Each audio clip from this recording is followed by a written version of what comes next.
Catch me, I'll be on my mission. Catch me, candid for these lenses.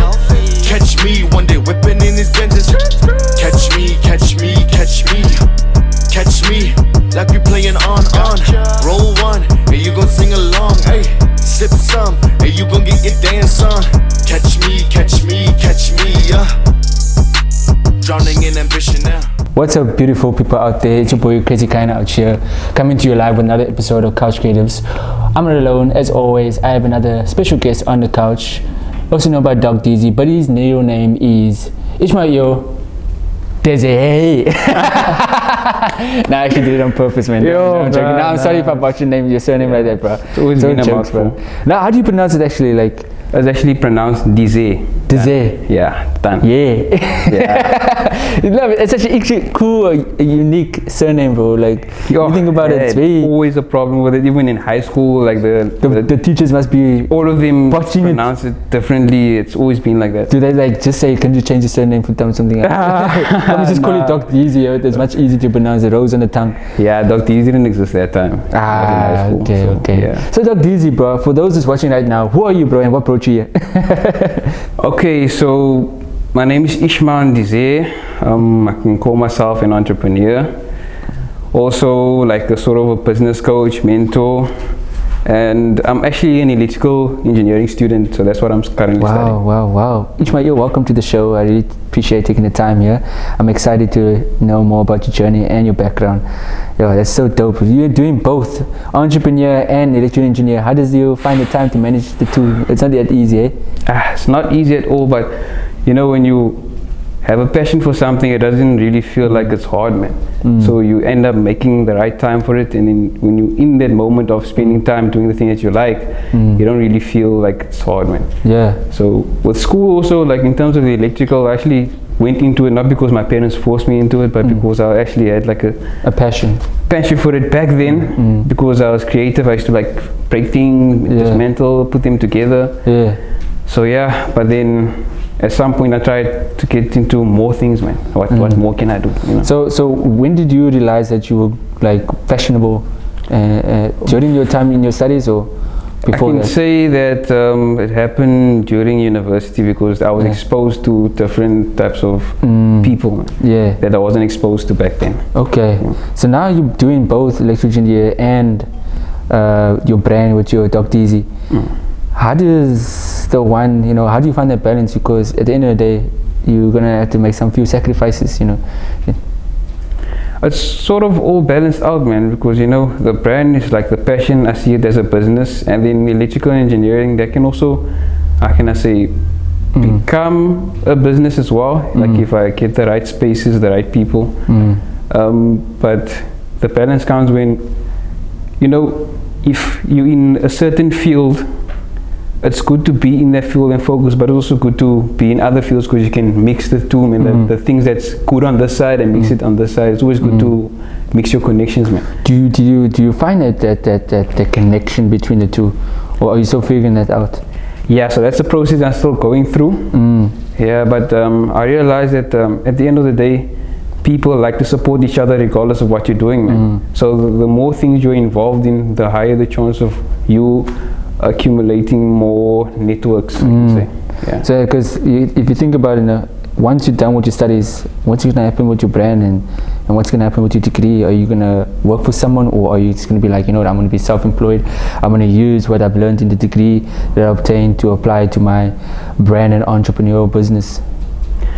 Or maybe like an electrical sweater or something or electrical shoes that zips up by itself, you know? Okay, so with electrical engineering, I feel like it's on its own, and then the creative side of things is sort of on its own. So when I focus here, I totally focus there. I don't think anything creative, and I focus on the creative side, and I focus fully on the creative side. So when it comes to electrical engineering, I think I like the problem solving opportunities and creating designs, because we, like on my side, I'm studying industrial electronics, so we create things, you know. Yeah, so the creative side is more focused on networking, meeting new people, selling, you know, being out there, going to events, but electrical is more, you know, formal. Yeah, so at the moment, are you wearing your own? yeah, brand definitely. I represent myself everywhere I go. I got the Doc.Deazy top. I got a bag that I make myself. I call this the Doc.Deazy pouch. Yeah, so this is one of the first things that I ever made, and this is the thing that I sell the most from the bags. I sell this one the most. It's called the Doc.Deazy pouch. So did you, like, how did you just like, you know what, I'm gonna self-fund myself, or are you someone supporting you or whatever? What with everything, with all your clothing, because you know student life is tough out here. yeah, definitely. Okay, so with Doc.Deazy, it's not like a lot of people when they start a business, they like start with a business plan. Like it's like the proper way of doing things. Yeah. But for me, I feel like as I was finding myself, things just started happening, man. Yeah. So like the story behind the Doc.Deazy brand, it's not like something that I planned for myself. Like, okay, I'm gonna start a brand. I'm gonna envision this. I'm gonna do this. I'm gonna do that. Now, how it all started is basically, I had like a backpack actually, that I used to use at university, but it got torn, man. But it's like an aesthetic backpack that you can't find anywhere, man. So I asked my mother to fix it up, and then it was tore very bad. And then I actually approached, and my mother told me like, nah, just throw it away, get rid of it. And I was like, nah, I can't get rid of it. I mean, there's so much memory to it. And then I kept on being consistent, and then eventually my mom said like, why don't you make your own one? And at that time, like, it sounds like something impossible to do, man. Like if someone just told you like, make your own bags, like there's where the problem-solving skills that you come from, engineering, comes in to make your own stuff. Exactly. Tell us more about the process, you know. Yeah, and then eventually came to a conclusion to actually try to do it, because back in high school I used to like tailor pants, man. Yeah, because my friends used to have like, you know, the normal school pants, you have to like. So you want to make it slim fit? Yeah. So that sort of experience I applied with the bags, but I had a little help from my mother, because she does like curtains and things and upholstery and things like that. So yeah, I got assistance, and then I ended up making my first bag, and then I went to campus.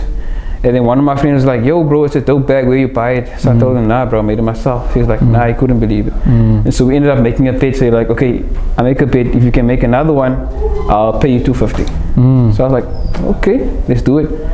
And then, okay, it took me a bit longer, because I was still getting the process, man, of making it. And then I ended up finishing it, and I dropped it off to him, and he was like shocked, man. He was like, oh, you actually did it. Then he gave me the cash, and then he started wearing it, obviously, and then the same thing happened with him. Someone asked him like, where you get this, and then they referred them back to me. And then even that time I didn't realize it to be a businessman. I just did it as a bet. And then because someone else wanted it, so I thought, why not? That time I didn't have a brand strategy, I didn't have a brand name, I didn't even know about branding, I knew nothing about business. Yeah. So Doc.Deazy, the brand itself just felt on your lap, as it was given to you. It was like the universe saying, dude, this is an opportunity for you, take advantage of it, you know, because there was elements in your life that led you to this point where you are today. 100%. It wasn't like a plan that you decided, okay, I'm going to start my own brand. It was just like the divine just, you know, planted into your seed. 100%. Because before this thing started unfolding this right way, man, I was going through a lot back then, man. You know, all of us go through that negative phase where things just feel like they're not working out and everything. But the most important thing is that I like started checking like, what am I doing wrong, man, and what am I doing right? So I started checking out, what am I doing wrong, what am I doing right? So I started working more on the things that I was doing right, and starting to let go of the things that I was doing wrong. So I started connecting with the Almighty, and then I started sort of losing friends and making new ones. And these new ones, I don't know where they came from, but new ones that has positive energies around you, and positive influence around you. And because some of the old friends wouldn't understand where you're going in terms of your journey. I can sense you're a very spiritual individual as well. Definitely. And that you take your spirituality into your work ethic and the way you design your clothes, and you pray about certain things as well, certain how you want to approach certain situations. So I can sense that. The symbol also, I can tell. Doc.Deazy, where's that come from? Oh, so this symbol I got inspiration from the Quran, man. So one of the Qurans that I'm reading, like all the Qurans have like it's all the same actually, but some of them have like different how can I say, patterns in front. But the one that I was reading specifically in that time when I was going through that and getting the guidance, that had like a similar logo to this. So I used that as my main logo, because it reminds me of that time, of progressing from a place of no hope to a place of hope. And by the way, my surname Ndizeye, it actually means hope. So I wanted to apply that in my business, and that's why Deezy. It comes from my surname, which means hope. Yeah, so Doc.Deazy, like Doc means doctor, obviously, and Deezy means hope, so it's like doctor of hope. Oh, that's beautiful, bro. How the element comes together, they conjure together. So speaking of Doc.Deazy now, what is the vision behind Doc.Deazy? What is the brand all about? What kind of clothing are you like designing for? What is your market? Say thing. Okay, so my market is mostly for, I can say, students and people like very keen into fashion, and another thing is people who are into like sustainability, man, because most of the bags that I'm currently making are made from offcuts from like bigger projects, man, like maybe curtains, offcuts from curtains and things like that. So I take those things and then I make bags out of that. Sustainability. Do you also recycle some of the clothes? Yes. Old ones and turn into new? So no, I haven't done that, but what I'm looking to do is, you see with the, how I used to do, what I used to do back then, I even used to make these bags from jeans, old jeans, like black and white specifically. So I used to cut them up, then I make these bags from them. And then I even told people like, look, how I want this business to be is that you come with your own design and I make something for you based on what you want. But then since not much people are aware of that, I end up making my own design and selling that to show people what I'm capable of. So yeah. Yes, but also, do you have a store? Are you working alone? They say, are you working alone, or are you accompanied with other individuals that works with you? No. So a lot of people get confused with that because I have Doc.Deazy, the brand, that's me. Yeah. I'm doing everything. And then we have Jenga CPT, which is a model management. I also am the founder of that. Yeah. Then I have a business partner for that. Okay. And then I have another one, which is a pop-up collab event. So that one is a separate, so there's 3 different things. So you're doing 3 things. Yeah. So Doc.Deazy is just you as an individual. It's not like a brand that other people can wear. You wearing your brand. You are the brand. No, Doc.Deazy is for everyone. For everyone. For everyone.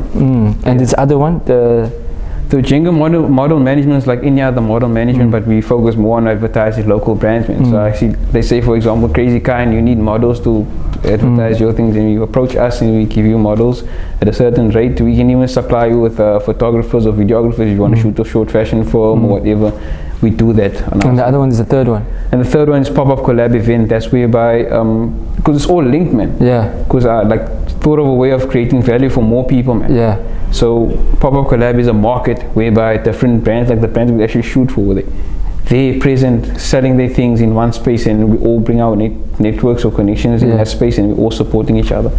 You see, you're doing so much creative works, and I'm still thinking about the engineering. Yeah. It's like, don't you feel like you not wasting your time, but you delaying yourself from achieving more things with your respective brands? Because you're focusing now, your mind is split between the two. You see, with passion, because I still have that passion for electrical, man, so I don't really feel like it's draining me in any way. So when it comes to the electrical side, I feel like in that workspace I can also like build networks, and another thing is I can accumulate the wealth that I need to support this other business that I'm running. You see, because it's not easy to run a business. You need income. Oh, okay. So the income supplies that. But are you working as an electrician, or are you still studying? I'm doing in-service training, so it's sort of working, but not getting like full salary. Oh, okay. So it's like an internship. Yeah, internship. Okay. So you're supporting your business afloat, through that. Not much, because that's the amount I'm getting. I'm sort of just supporting my fees, because university fees is a bit, because I'm basically done with all my modules. I'm just finishing up I'm going to graduate this year actually. Congratulations, bro. Education is important. Yeah, it's very important. So tell me, bro, why they say you're famous on the streets, bro? What's going on? I have no idea. Okay. Are you doing such amazing things that? Okay, so for me, it's not really about what I'm doing. It's what I do for people.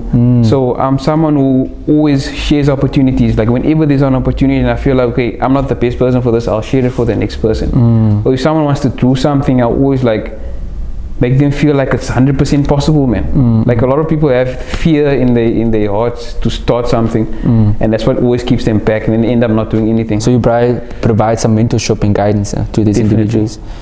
Don't you feel guidance and opportunities? There's not a lot of people like yourself out there that is open to helping others as well. A lot of people will see, hey, this guy has potential, but I'm also fearful that he's going to take my shine. Exactly.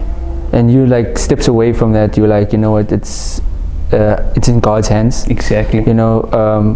if this person is here in my life, there's a reason. You know, you can learn from that. You can learn from each other. There shouldn't be that spirit of fear of like, oh snap, this guy is gonna take all my efforts that I put in, and then once you reach that stage, he's gonna be like, nah, I don't know you anymore. You know, there was that misconceptions like that out there. You know, It's always like that. But then at the end of the day, you know, even let's say if you have an idea and you tell me the idea, for example, I can steal that idea and implement it, but I can never implement it the way you're going to implement it because you have the original idea in your mind. Yeah, so same with opportunities. You share it, you never know how it's going to benefit that person. Maybe just that one opportunity could be like that opportunity that gets them out there, man. And as long as they're winning, you don't lose anything if someone else is winning, you see. So you should be happy, and the more good you do and the more happy you feel about someone else, the more blessings you receive. Yeah. So gratitude is a very big thing. So Ishmael, are you from Cape Town? No, I'm not from Cape Town. I'm originally from Burundi. Burundi? Yeah. Where's that? You can say it's in East Africa. Okay. Yeah. Did you come at a young age? I came at a very young age. I basically did crash here, everything. So I grew up. Because I can hear the accent, you're very Cape Townian. Yeah, too much. So it must be like weird. Yeah, a lot. People asking you, are you colored? But you're like, nah, I'm not colored. Yeah, it happened a lot. Like sometimes, like, okay, it depends on which area I'm. Like, let's say if I'm in a closer area, they'll speak closer to me, and then I'm like, no, I don't speak closer, and I hear my accent and like, it's like you confusing. Yeah.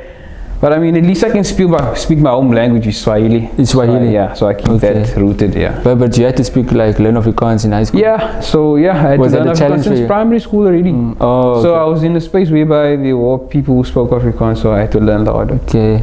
Yeah. So when it comes to your brand now, would you ever take the lessons and the culture that you've gathered here and take it back to your home country and uplift the community there, or just bring the brand over there to just expand yourself? Definitely something that I thought of. I haven't given much thought to it, but it's definitely something that I thought of. And you see, my brand it's very, how can I say, calm, and it's a very calm touch to it. It's not all over the show, man. It's very earthy, calm vibes, and it teaches people humbleness, man. Just because you're wearing Doc.Deazy doesn't feel like, nah, you must feel like, you must just be humble. So, but speaking of that now, with brand promotion of Doc.Deazy, are you selective with certain people that's wearing your brand for promotion and stuff? Definitely, because you don't want to work with someone who's gonna sort of tarnish your brand in what they're gonna be doing, wearing your brand. Because at the end of the day, when someone sees that, they immediately associate it with the brand. Yeah. How long has Doc.Deazy been in operation now? So it was established in 2019, but I didn't make much sales that time because I was still figuring it out, man. I didn't know anything about business. So 2020 is actually the year I actually started making sales. And during COVID?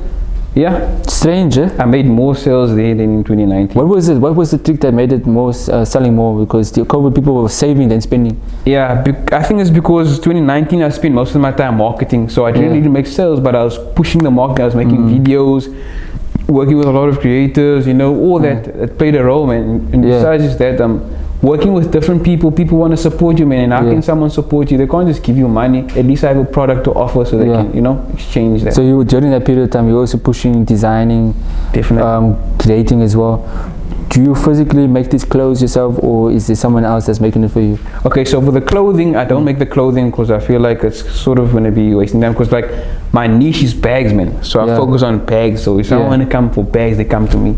But with the clothing, it's just something like, let's say if I want to do a shoot for this bag, I can't be letting someone wear this bag in the shoot wearing Nike and Adidas. Oh, okay. That's why I did the clothes. Initially, I didn't think, okay, I'm going to do this clothes so I can sell it. I just did the clothes so that they can look uniform, so they can make sense. But then at the end of the day, people also wanted the clothes as well. So might as well. Are you gonna do shoes as well? No, not shoes yet. Too much. No, but like I said, my niche is even if you check on my Instagram account, it says there I make bags. That's my focus. That's my niche. Buckets I don't make. Everything else besides bags I can make somewhere else. Like for example, Ghana Dude is where I do my clothing. So support Ghana Dude. Shout out. So Doc.Deazy, what's the highlight of your career so far? Tell us more about the people that you worked with, and what are the proud moments that you can share with us? Okay, one of the people that I must say I'm proud of working with is Camelot Collective. So they're two guys. They actually have like a media company. They're starting a media company, and they shoot fashion films. They shoot commercials. They even did a commercial for Vodacom, and they actually reached out to me, man, and wanted to work. And they even created content for us for one of our pop-up collab events. And the person who's actually did this is actually someone we went to the same high school with. So that contact and seeing that after high school people are still pushing, man, that really inspired me. And then there's actually my friends, like from back then, like in high school when I was, you know, going through the whole process of, you know, back then they were supporting me, very supportive, and even now they're even more supportive. So they've always been on my, you know. And another group was called the Collective Store. I think they were here. What's this guy? Chosen. Yeah, Chosen. So we've worked with them. We did I'm not sure if you know the Youngblood Art Gallery.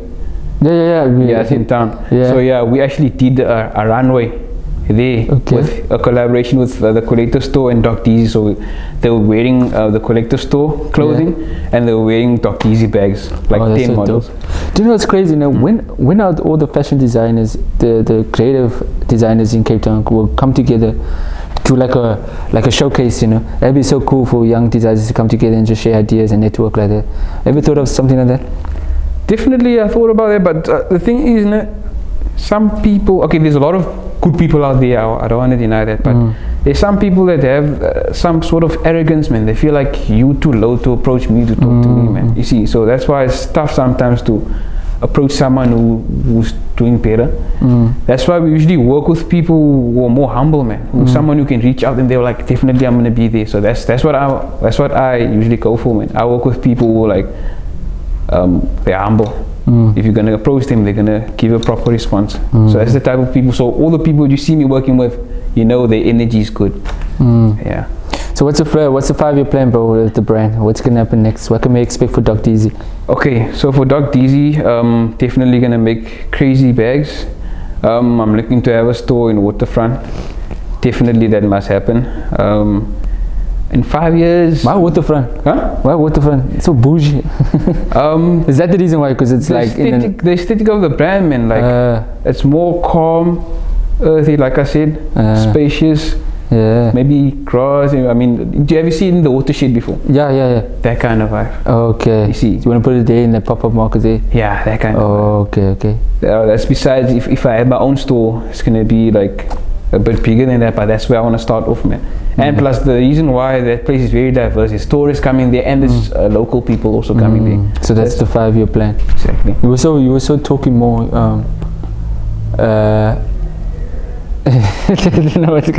you were just saying now, before I interrupted you earlier, you said something about you will continue with the 5-year plan in terms of what you're going to do. Oh yeah. Okay, so that's the for the brand, right? Yeah. And then we also have the model management. There's someone. Yeah, model manager. Yeah. Continue. Yeah. Okay, so we also have the model management. So with that, we're looking to, because I have a business partner. His name is Lilita. You can check her out on Instagram as LilyLoveXOXO. So we're looking to sort of expand a bit. We want to do more fashion shows, man. So in the process of doing fashion shows, we advertising our models, as well as we're advertising for the brands, man. You see, because there's not much activity happening in terms of fashion shows, man. Now since COVID hit, it's very tough, man. So we want to do that at a bigger level, man. So more people can be aware of the amount of businesses we have here in Cape Town, man. Okay, bro. It seems like you have a lot of visions and aspirations that you want to do, and I just wish you all the best, bro. Because it's like you have a solid plan, and it's not gonna be easy, you know. But you said you have a lot of collectives that's working with you to help realize that dream of yours. And also, speaking of which, is there also an opportunity for youngsters as well to like share their clothing designs for you to use on behalf of Doc.Deazy? I'm not sure if I understand the question. Like, you know, they have like, you know, they have a design, and then they're like, hey, can you like maybe make something under the name of Doc.Deazy? Okay, so that would be called the custom design, man. So that if someone approached me, because there's people that have been approaching me like that, then that means you're going to be the only one to have that specific design. But if it's clothing, I don't want to do clothing, man. If you want to do clothing, go to but for a bag, man, for a bag, then definitely yes. Even let's say if you want to do a range of bags, because you want to drop your own collection of bags, You come to me with your design, and I give you a nice fee of what I'm gonna charge, and then that's gonna be only for you. So I can't use that design for my own brand. And for that, you will have your own logo on there. There will be no Doc.Deazy. But let's say someone wanna do a collaboration with Doc.Deazy for the bag design. That means we both come together, we both discuss, we both bring ideas together. Then maybe we'll have both. So you're all open for that? Definitely, definitely. So where can the audience find you, bro? Like in terms of the prices, the servicing, and all that. Where can we find you? So you can find me on Instagram. Doc.Deazy is DOC.DEAZY. On that account, in my bio, I have links to all the other accounts. Yeah. So basically, if you follow that account, you have all the others. Yeah. And then in terms of pricing and everything, you can just send a message on WhatsApp, then I send the catalog. Like, I like things more personal, man. Yeah. So I want to know my customers. I want to create friendships, man. It's not just like you just buy something and it's done. Yeah. I want to create a when you friendship. build that connection, you know, so that if you need something, or if you wanna work with him in future, you can just like, hey man, it's good to see you again. How's so and so, and how you doing? Exactly. And you want to build that relationship, you know, the physical touch, the human touch of connecting with your customers, you know. Exactly. Not just that thing, it's just another customer that comes and goes. Yeah. So Doc.Deazy, bro, thank you so much for coming onto the show and sharing your journey with us. I feel like there's still much more to learn from, but you know, director out here is cutting us off. But so yeah, hopefully you'll come again on the show, and hopefully the audience has been watching, learned a lot, and will be able to engage more with you and, you know, venture with you in your journey. It's very inspiring, my brother. Thank you so much again. With that being said, thank you guys for watching, and yeah, please follow and support not only me but Doc.Deazy out here. Wonderful individual. Yeah, peace out. Next time. Thank you. Bless up, bro. Bless up. Thank you so much. Catch me, I'll be on my mission. Catch me, candid for these lenses. Catch me, one day whipping in his Benzes. Catch me, catch me, catch me. Catch me, like we playing on. Roll one, and you gon' sing along. Hey, sip some, and you gon' get your dance on.